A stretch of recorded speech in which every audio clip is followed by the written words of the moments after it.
आपण सर्वांनी इतका आपल्या आईचा सत्कार केला ते बघून हृदय भरून आलेलं आहे. तेव्हा काय बोलावं ते समजत नाही आईला.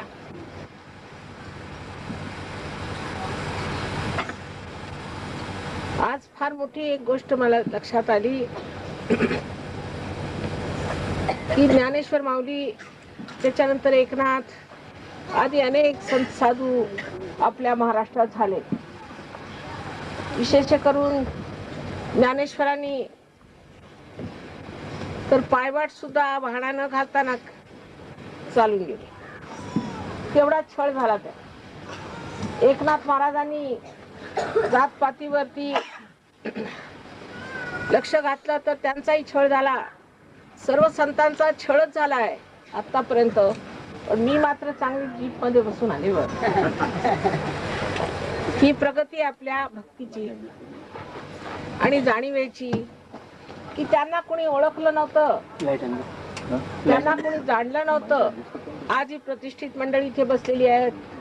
त्यांनी एवढा सत्कार केला, त्यांचं परम भाग्य. आपण लोक संतांच्या वेळेला असता तर त्यांना एवढा त्रास झाला नसता असं मला वाटतं. हा सगळा त्रास संतांनी भोगला.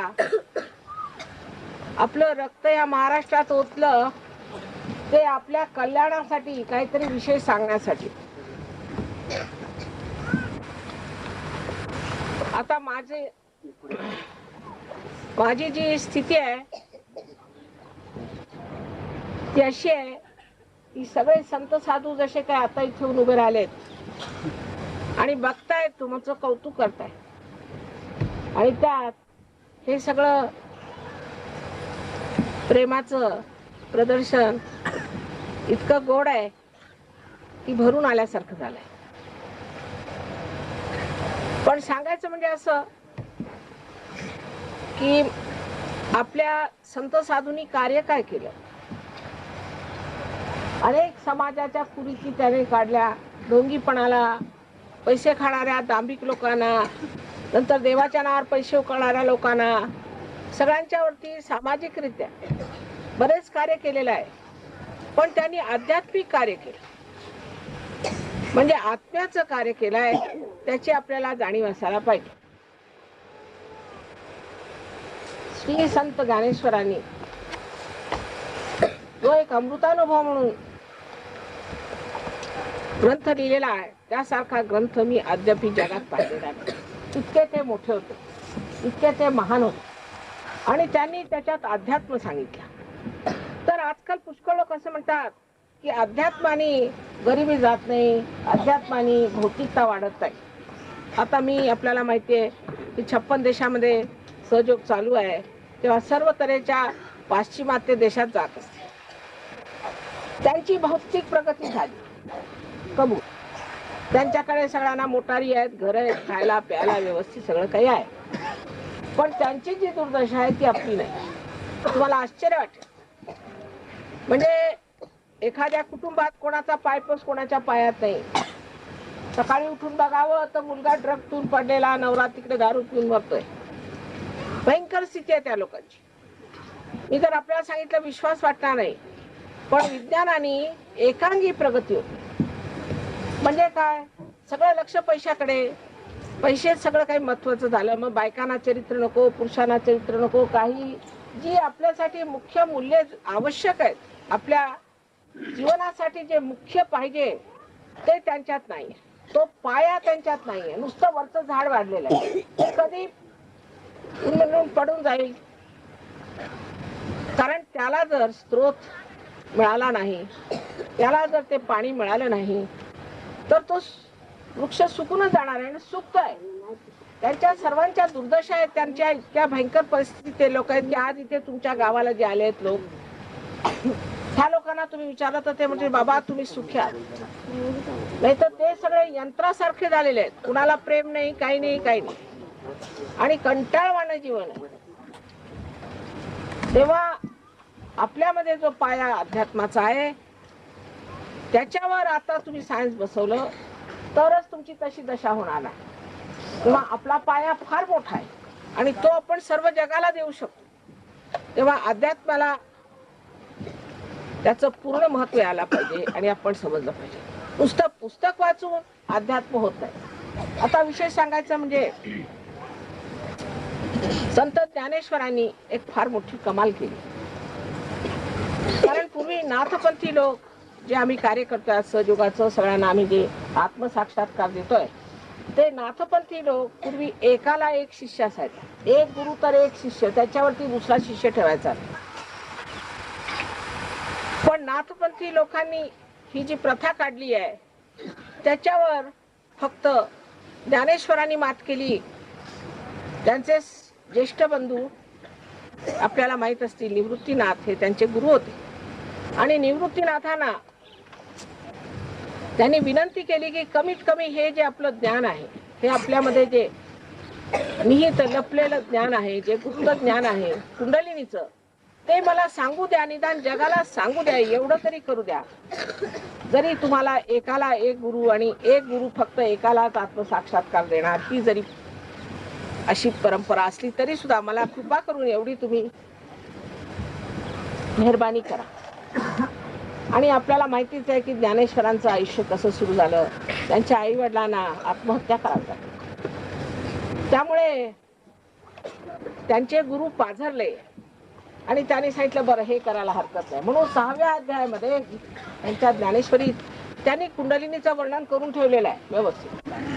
पण जे धर्म मार्तंड होते ते नेहमीच जातात सत्याच्या विरोधात. त्यांनी सांगितलं की ही जी कुंडलिनीची व्यवस्था आहे ती आपल्याला निषिद्ध आहे, म्हणून 6वा अध्याय वाचायचाच नाही म्हणून. कारण त्यांना त्यातलं गम्य नव्हतं म्हणून ते वाचायचंच नाही. अशा प्रकारे 6वा अध्याय पूर्णपणे बंद झाला आणि लोकांना कुंडलिनी म्हणजे काय हे सुद्धा माहिती. पण जी व्यवस्था श्री ज्ञानेश्वरांनी केली ते आमच्यावर फार उपकार आहेत त्यांचे म्हटलं पाहिजे. कारण त्याच्या आधारावर आज मी बोलू शकते. त्याचाच आज साक्षात होऊ शकतो. जे त्यांनी सामूहिकतेला सांगितलं ते तुम्हाला आज मिळू शकतं सहज. थोडी मेहनत केली आम्ही म्हणा, नाही असं नाही, पण त्या सामूहिकतेची जी जागृती आहे ती प्रत्येकाने घ्यावी. कारण ही तुमच्यामध्ये तुमची स्वतःची संपत्ती आहे. कुंडलिनी ही तुमची स्वतःची संपत्ती आहे, ती कुणाची नाही. ही तुमची खरं म्हणजे आई आहे. स्वतःची एक वेगळीच आई आहे, वैयक्तिक तुमची स्वतःची वेगळी आई आहे. आणि तिला तुमच्याबद्दल सगळं माहिती आहे आणि तिला तुमच्याबद्दल अत्यंत प्रेम आहे. आणि आजकाल मला स्वतःला आश्चर्य होतं की त्या आईला एवढं प्रेमाचं भरतं आलं आहे किंवा हजारोनी माणसं पार होत आहेत. म्हणजे काय म्हणावं या आईची. हजारो वर्षापासून बिचारी तुमच्या आत्म्याबरोबर फिरते आहे आणि आज तिला संधी मिळाली की तुम्हा सगळ्यांना तो आत्मसाक्षात्कार मिळाला पाहिजे, तो अनुभव मिळाला पाहिजे. आता ह्याच्यात वादवाद करण्याची कोणती गोष्ट आहे मला समजत नाही. जर मी म्हटलं की इथे एक हिरा पडला आहे आणि तुम्हाला फुकट मिळणार तर ऑस्ट्रेलियाहून लोक येतील घ्यायला. पण ही जर तुमच्यामध्ये सर्व शक्ती आहे आणि ह्या शक्तीच्या द्वारे तुमच्यामध्ये असलेली जी काही शारीरिक, मानसिक, बौद्धिक विकृती असेल ती सर्व जाऊन तुम्ही अगदी एक उत्तम मनुष्य होता. पण त्याचा अर्थ असा नाही की तुम्ही संन्यास घ्यायला पाहिजे, मुळीच नाही. उलट तुम्ही इतके कार्यक्षम होता, तुमच्यामध्ये इतकी शक्ती आहे. आता माझं वय 68 वर्षाचं आहे आणि प्रत्येक 2-3 दिवशी मी प्रवास करत असते. इतकी तुम्हाला शक्ती येते त्याने. इतकंच नाही, तुमची बुद्धी इतकी तल्लख आणि तीक्ष्ण होऊन जाते की तुम्ही अनेक कार्य करू शकता. कोणत्याही क्षेत्रात तुम्ही गेले तर आश्चर्य वाटतं मला की ज्या मुलांना लोकांनी सांगितलं होतं की ही मुलं कधी पास होणार नाही, ढ आहे, त्यात फर्स्ट क्लास मध्ये कसे पास होतात. अशी ही कुंडलिनी शक्ती तुमच्यामध्ये आहे. ती 6 चक्रामधून निघून हे जे 7वं चक्र आहे, म्हणजे त्याला आपण ब्रह्मरंध्र म्हणतो, त्याच्यात भेदन करते आणि सगळीकडे व्यापलेली ही परमेश्वराची जी प्रेमाची शक्ती आहे ती आपल्याला प्राप्त होते. तर का नको. आता पुष्कळांचं म्हणणं आहे की परमेश्वरच नाही. आजकाल ही पण एक म्हणजे आपल्याकडे अशा पुष्कळ टुमा निघतात की परमेश्वरच नाहीये, देवच नाहीये. मग संत साधू सगळे खोटे होते, म्हणजे काय बोलायचं ते बोलत होते, कारण आजकाल सगळ्यांचं तोंड उघडलेलं आहे ना.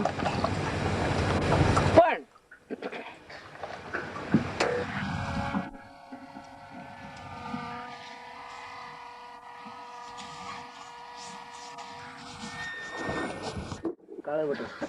अशा तऱ्हेने परमेश्वराबद्दल तुम्ही बंद केलं, त्यांच्यासारखं पवित्र आणि प्रेममय जीवन दाखवा ना. आजकाल आहेत का कोणी? दिसतात का कुठे? नुसते मोठमोठ्याला गोष्टी करून होत नाही. जीवनामध्ये आहेत का कुणी ज्यांना एवढी कळकळ आणि त्यांच्या मध्ये इतकी शांती होती? तेव्हा महाराष्ट्राचा वारसा हा खरोखर सहयोगाचा आहे, कारण नाथ लोकांनी ह्याच्यावर मेहनत केली आहे. त्यानंतर अर्थात नानकसाहेब, कबीरदास वगैरे अनेक लोकांनी ह्याच्यावरती भाष्य लिहिली. पण नामदेव गेले होते सांगायला नानकसाहेबांना. तेव्हा हा आपला सगळा वारसा इथे असताना इथेच अशा विक्षिप्त तऱ्हेच्या गोष्टी लोक पसरवत आहेत. आपल्यातली कुंडलिनी ही जागृत झाली पाहिजे. तिचं जागरण फार सोपं आहे. त्यांनी मुलांना, मोठ्यांना, स्त्रियांना सगळ्यांना लाभ होण्यासारखा आहे.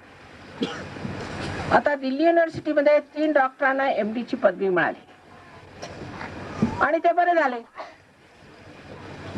जे लोक आम्हाला शिव्या देत होते पूर्वी, म्हणजे संतांच्या नशिबी शिव्याच असतात म्हणा, त्यांनाही काही त्रास झाला, आले माझ्याकडे, बरे झाले, मग आता आमचे सहयोगी झाले. पण तुम्हालाही त्रास होण्यासारखा आहे, सगळ्यांना त्रास होण्यासारखा आहे. निदान ह्या भीतीने तरी परमेश्वर पाहिजे म्हणून सांगितलं पाहिजे. अशा भीतीने तरी विचार केला पाहिजे. मी कोणालाही काही करू नको असं म्हणतच नाही, काय असं म्हणायचंच नाही. असं म्हटलं की अर्धे लोक कुठून जाणार. पण जेव्हा आत्म्याचा प्रकाश तुमच्या चित्तात येतो तेव्हा तुम्ही स्वतःच जाणताय. काय समजा तुमच्या हातात साप आहे आणि अंधार आहे अगदी उडून, मी म्हणेन की हा साप आहे तर तुम्ही म्हणाले हे दोरच आहे. थोडासा प्रकाश आल्यावर तुम्ही स्वतःच तो साप सोडून देताय. तसाच हा प्रकार आहे. तेव्हा इतकं मौल्यवान, इतकं अत्युत्तम आहे ते आपलं स्वतःच असून का मिळू नये आणि का घेऊ नये. त्यात आपला देश गरीब आहे. डॉक्टर कडे जायला नको, औषधं घ्यायला नको, तसेच बरे होतात आणि त्यानंतर तुम्ही दुसऱ्याला बरे करू शकता. व्यसन आपोआप सुटतात. काही करा ना, मी काही सांगत नाही व्यसन सोडा म्हणून, आपोआप सुटतात. त्या पलीकडे आता आपण शेती सगळीकडे बघतो. मला शेती बघून जरासं वाटलं की पुष्कळ होऊ शकतो सहयोगाने. तर हे ब्रह्मचैतन्य आहे, आपण बघत नाही. आता हे बघा, हे झाड उभं आहे किंवा कोणतं एक फूल बघतो आपण, हे बघा, हे एका लहानशा बी मधनं आलं. आलं कसं आपण विचार सुद्धा करत नाही. आलं कसं, या पृथ्वीने दिलं तरी कसं, तिला कोणी सांगितलं. बरं, आंब्याचं झाड एकाच उंचीला वाढणार, गुलाबाचं झाड एकाच उंचीला वाढणार. हे कोण बघतं, हे कोण करतं, असा विचार का करू नये. त्याचा पत्ता लागला काय, जिवंत कार्य कोण करताय. हे जिवंत कार्य करणार ब्रह्मचैतन्य चारीकडे पसरलेलं आहे. त्याच्याबद्दल आपल्याकडे पुष्कळ वर्णन आहे. आदि शंकराचार्यांनी सांगितलं की सलीलम सलीलम म्हणजे थंड थंड हातात.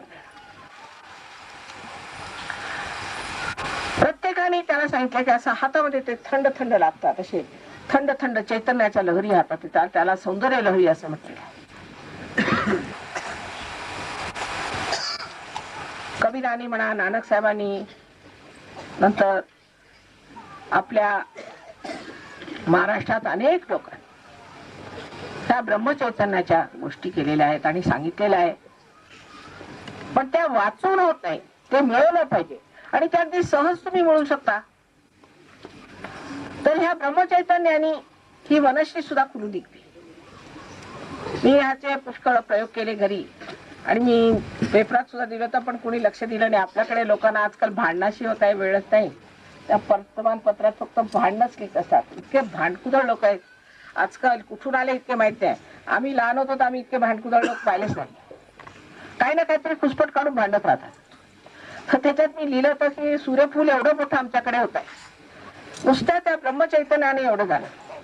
एका एकरामध्ये नुसते 60 किलो बासमती लावले. ते म्हणे ते बासमती होणार नाही. त्याचे 1740 का कितीतरी किलो झाले. पण ऐकायला कोणी तयार आहे का? कोणाला फुरसतच नाही आजकाल. तेव्हा आपण जे ह्या भूमीवर बसलोय महाराष्ट्राचे, हे खरेच महाराष्ट्र आहे. महाराष्ट्र आहे.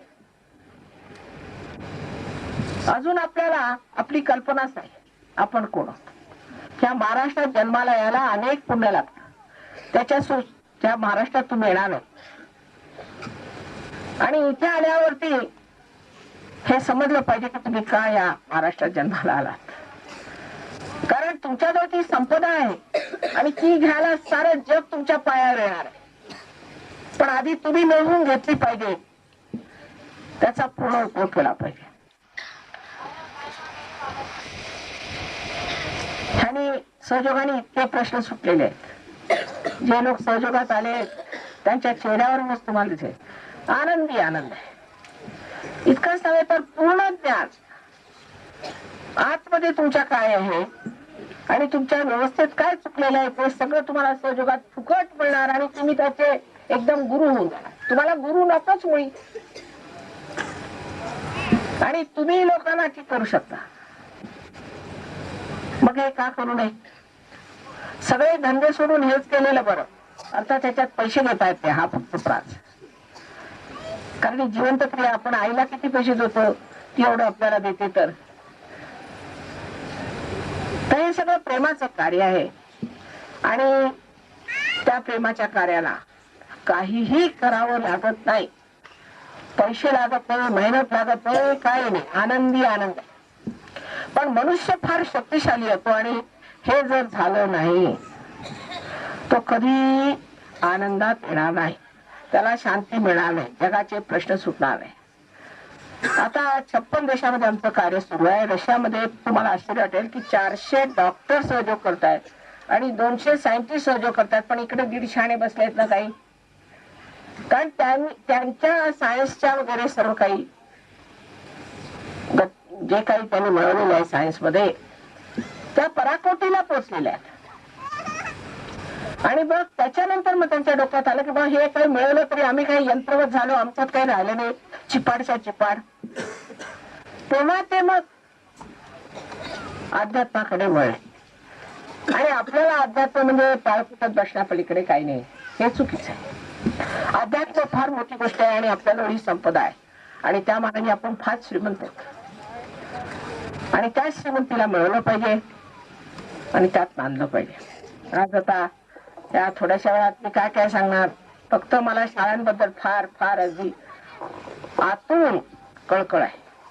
सर्व शाळा झाल्या पाहिजे आणि अनेक शाळांना मी असेच जे काही मला जमेल तेवढं केलेलं आहे त्यांच्यासाठी आणि मी करणार आपल्या शाळेसाठी सुद्धा आवश्यक. आता माझं शरीर आहे एक तऱ्हेचं मी जमीन वगैरे घेतलेली आहे आणि इथे मी सगळ्यांना शिकवणार आहे की कशा रीतीने तुम्ही जमीन उपजवू शकता. इतकंच नव्हे पण इतर अशा गोष्टी आपण काढू शकतो की ज्याच्यात आपल्याला बरेच जास्त पैसे मिळतील. नुसती ज्वारी काढत बसायची नाही. तेही प्रयत्न मी करत आहे आणि असं जर काही जमलं तर इतकी परिस्थिती ठीक होईल. पण अध्यात्मावरती आधी आपला पाया बांधून मग हे करायचं. नाही तर पैसे कुणाला 100 रुपये दिल्यावर तो एकदम दारूच्या गुत्त्यातच जातो. माणसाचं डोकंच उलट आहे.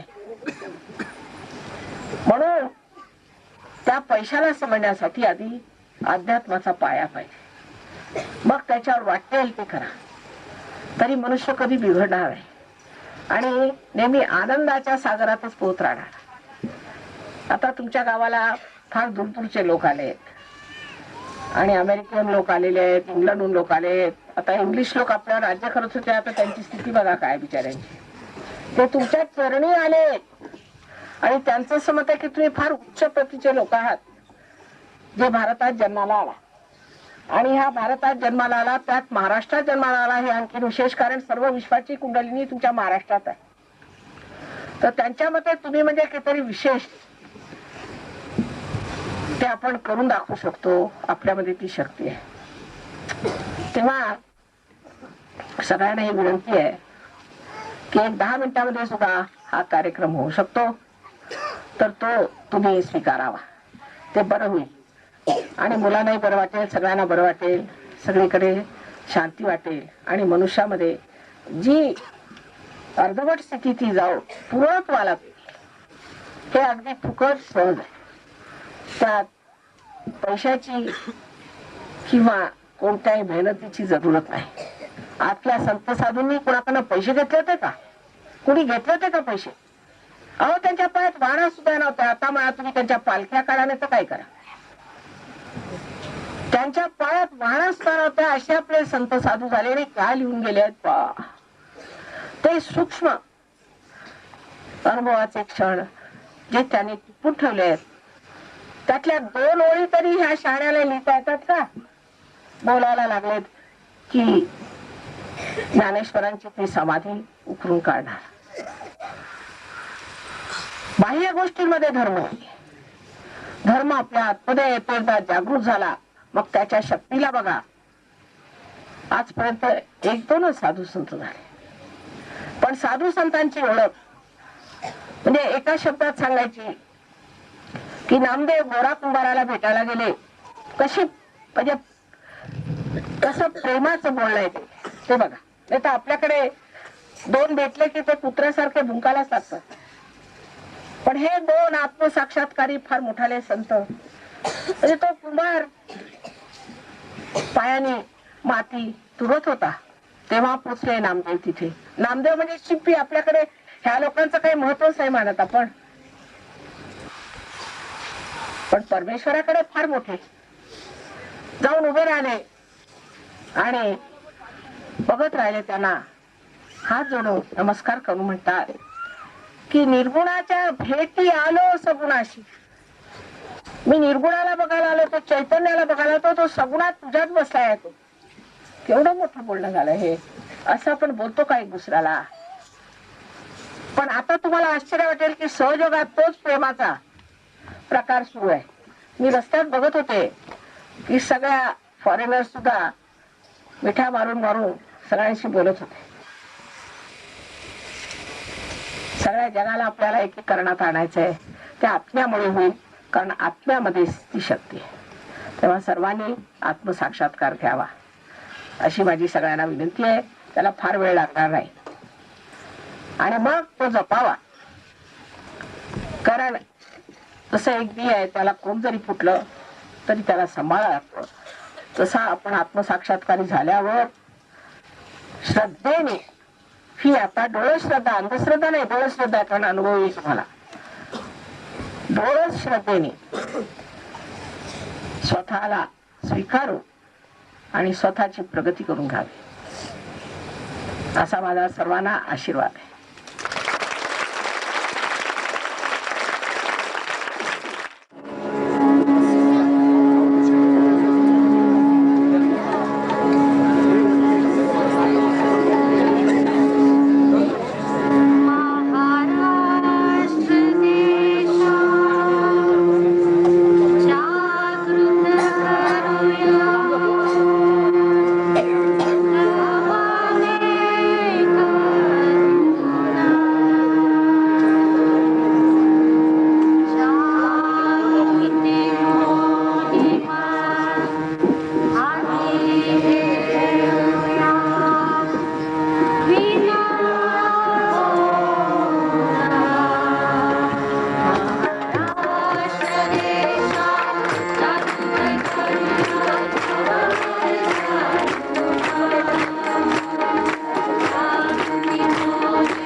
करायचा जोगवा आहे.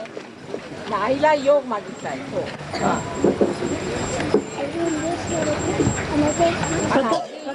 हे तुमच्या कोल्हापूरच्या ते काय असतात आपले राहणारे त्यांच्यापासून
स्वतःची कविता आणि त्याला चालही स्वतःची लावलेली आहे.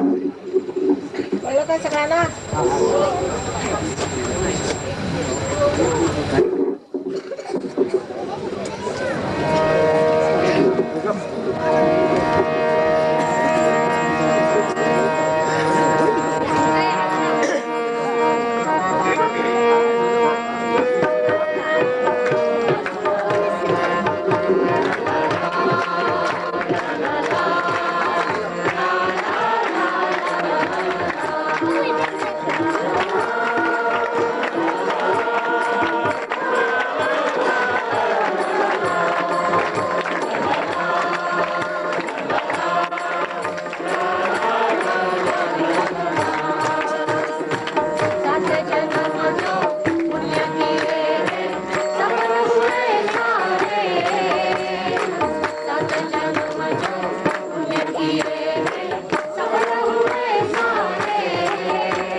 किए हम शरण कमल के सेवा में आगे रहेंगे हम।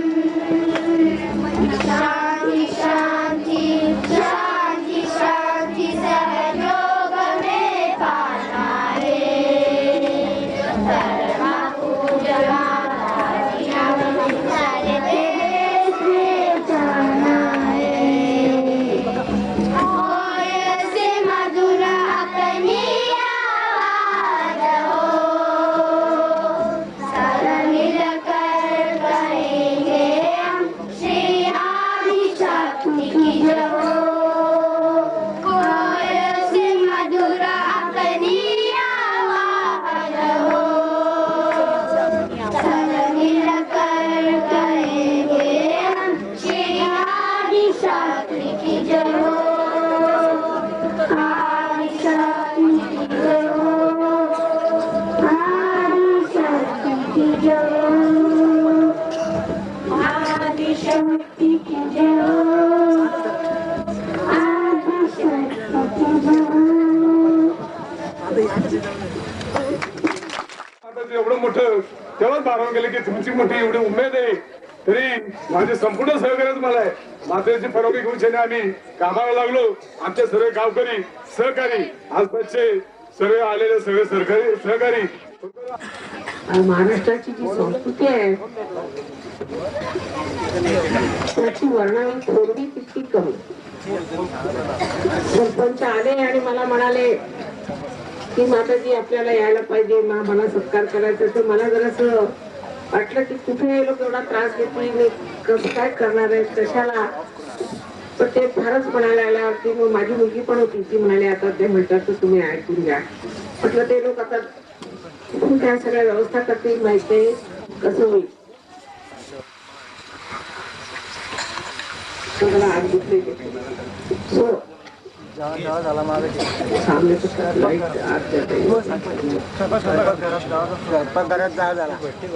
आणि मराठी भाषा मी पुष्कळ भाषा जाणते आणि पुष्कळ वाचन केलेलं आहे आणि पुष्कळ लोकांना भेटलेली पण आहे. पण मराठी भाषेसारखी भाषा नाही आणि त्यातलं अगत्य आणि प्रेम त्याची सुद्धा तुलना तुम्ही करू शकत नाही. आणि त्यामुळे आता यांनी म्हटलं की आम्ही परदेशी पाहुण्यातले जे प्रतिनिधी आहेत त्यांचा आम्ही सत्कार करतो. मी सुद्धा आपल्यातलीच आहे, आज वातावरणात वाढलेली आहे. त्या नाही कसलं म्हणायचं करू दे, जे व्हायचं ते करा. पण ही म्हणजे इतकी गोड आहे सगळी, इतकं सगळ्यांना आनंदाची गोष्ट आहे जी आठवणीत राहायची. इतकं प्रेमाने अगत्याने सगळ्यांनी करायचं. पण तसं परदेशात नाही ना. जर आपल्या एवढी गडबड झाली असती, असे आपण इतके लोक आलो असतो तर सगळे धावून आले तिने पोलिसाला बोलवलं. त्याच्यात प्रेम नाही. कसे सगळे गावकरी बसते अटकच्या परिस्थिती इतक्या प्रेमाने. आणि हे सगळं म्हणजे वातावरणच पुढे इतकं सुखद आहे की त्यापेक्षा की काय तुम्ही त्यांचा सत्कार करा. पण आता इच्छा आहे तर करा, कारण ते सगळं कौतुकच आहे सगळ्यांचं.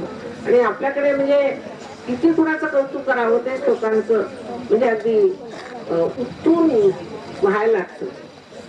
आणि ह्याही लोकांनी तुमच्यापासून शिकलं पाहिजे, तुम्ही शिकलं पाहिजे यांच्यापासून.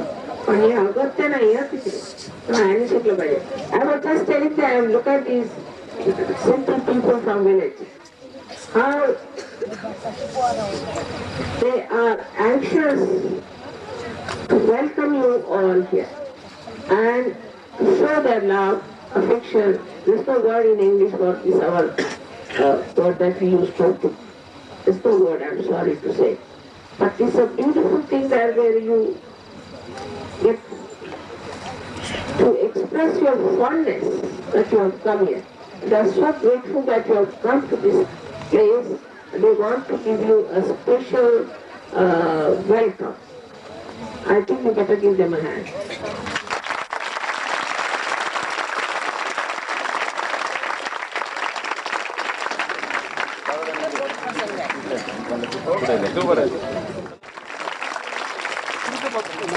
from there.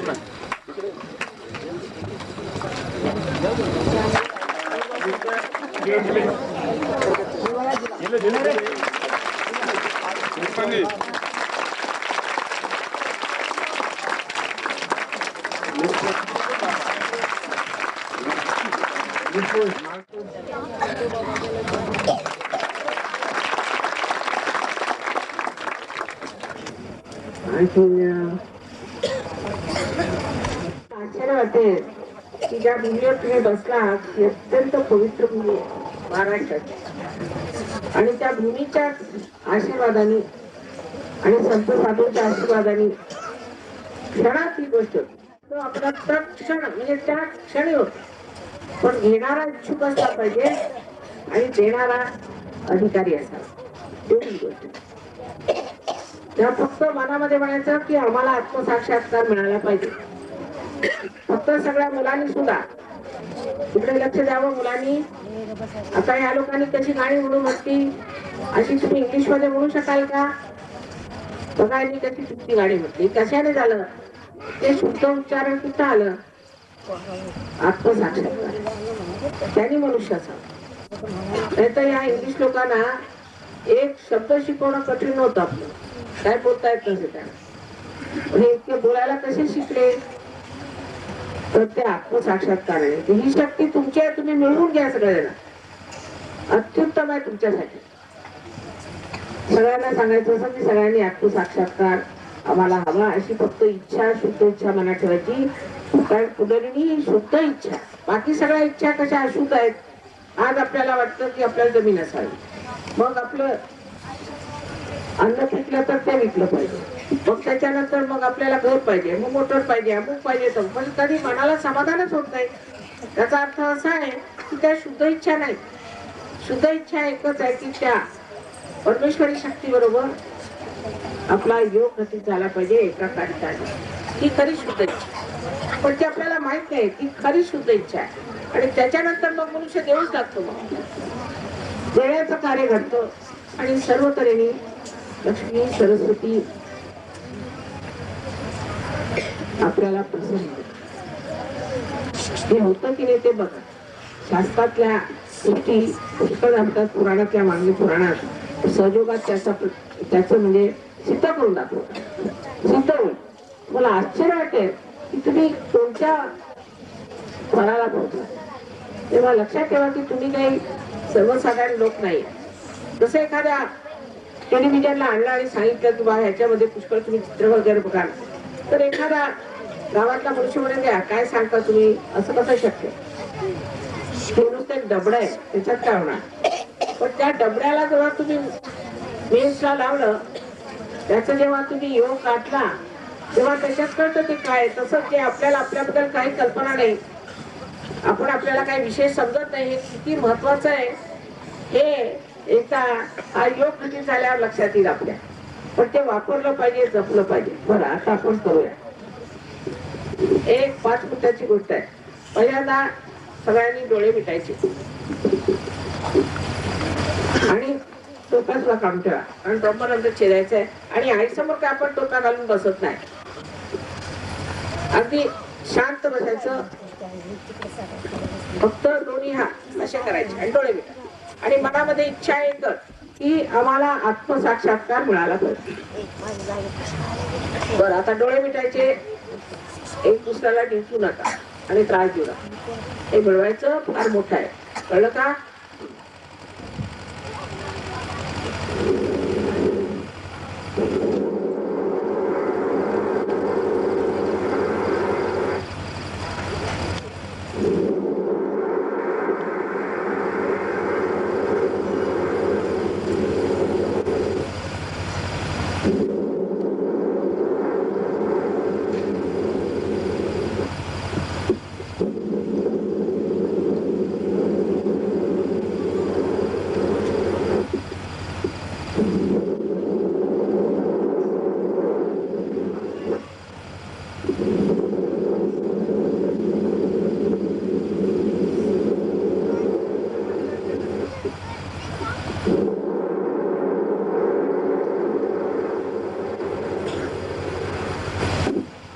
डोळे मिटूनच का.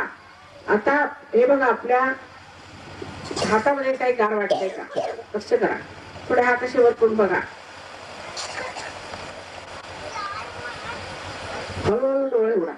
आता तसं गार वाटलं पाहिजे. दोन्ही हात वर करा. हातात गार वाटलं.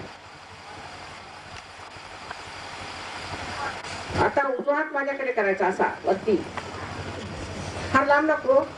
आणि मग डोकं असं खाली मानाशी वाकून घ्यायची. आणखी डाव्या हाताने बघायचं की आतून आपल्या आतून काही गारगार येत आहे का.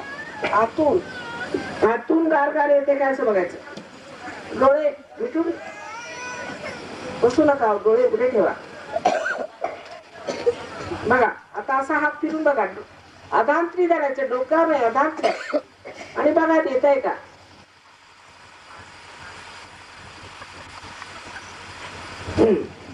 आता डावा हात माझ्याकडे करा व्यवस्थित. परत मान वाकून असं डोकं खाली करून घ्यायचं. आणि उजव्या हाताने बघा की गारगार येत आहे का डोक्यातून तुमचं. कुणाकुणाला गरम येईल, लिव्हरचा त्रास असला तरी सुद्धा गरम येतं, काय हरकत नाही, ते स्वच्छ होऊ शकतं. बघा गारगार येत आहे का. शंका नाही करायची. हा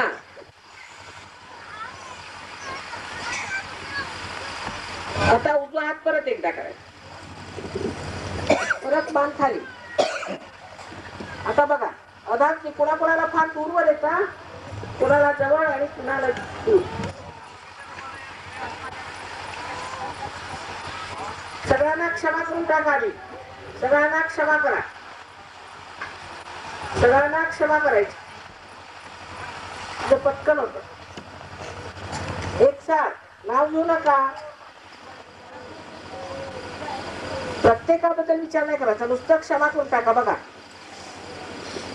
आता बघूया किती लोकांना हातात गार आलं किंवा डोक्यात गार आलं. त्यांनी दोन्ही हात वर करायचे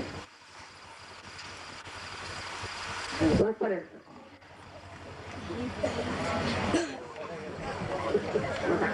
ही आहे ना महाराष्ट्राची किमया. आणि तर बाहेर मला एक तास मध्ये हात सोडायला लागतात. कमाल आहे. आता माझ्याकडे बघताना बघा माझ्याकडे आणि विचार करू नका. विचार करू नका. माझ्याकडे बघा आणि विचार करू नका.